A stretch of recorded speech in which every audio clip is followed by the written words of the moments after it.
어제는 실패한 북한 위성 발사에 대한 규탄보다도 긴급 대피하라는 엉터리 경계 경보를 발령한 행안부와 서울시의 허술한 대응에 대한 규탄이 더 큰 하루였습니다. 국회는 지금 거부권 정치의 후유증을 겪고 있습니다. 국회에서의 길고 지루한 토론 과정을 거친 법안을 단칼에 거부권이란 이름으로 날려버린 윤 대통령의 공약 파기는 결국 기득권 옹호로 귀결되었습니다. 코로나 방역법을 잊고서 간호사들의 어려움을 이해한다고 했던 윤석열 대통령이 간호법 거부권을 행사하면서 내뱉은 언어는 협박에 가까웠고, 반드시 간호법을 제정하겠다고 철석같이 약속한 국민의힘 의원들이 나와서 간호사들의 가슴을 후벼 파는 반대 토론을 들으면서 어떻게 이렇게까지 모질게 굴까라는 생각이 들었습니다.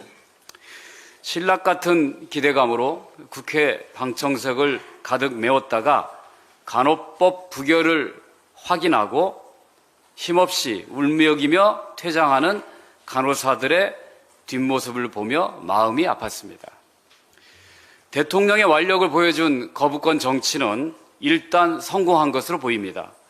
간호사들의 눈물과 간호법 반대 세력의 환영이 있기 때문입니다. 그러나 간호법 거부는 환자들 곁에서 오랫동안 일할 수 있게 해달라고 하는 간호사들의 간절한 호소를 외면했을 뿐 아니라 병원과 병원 밖에서 더 좋은 의료와 간호 서비스를 기대하는 수많은 거동불편 환자들의 기대도 동시에 저버렸습니다.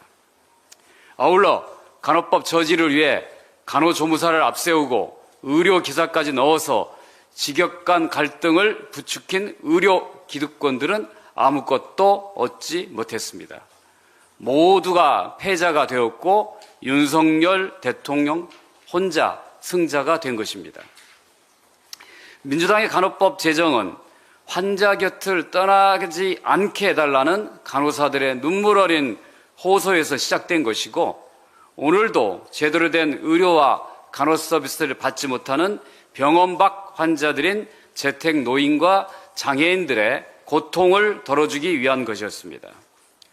민주당이 간호사 편을 들었다 하지만 우리는 간호조무사의 서름과 차별 해소를 위한 처우 개선 요구와 내 일자리를 뺏어간다는 의료기사의 불안과 또 다른 노동자인 전공의들의 가호와 값싼 지불에 대한 불만을 모두 해결하는 노력의 일환으로 간호법을 추진했습니다. 민주당은 앞으로 환자 중심 지역 완결형 의료 체계를 목표로 의료와 간호와 돌봄을 연결하는 체계 구축에 다시 나설 것입니다.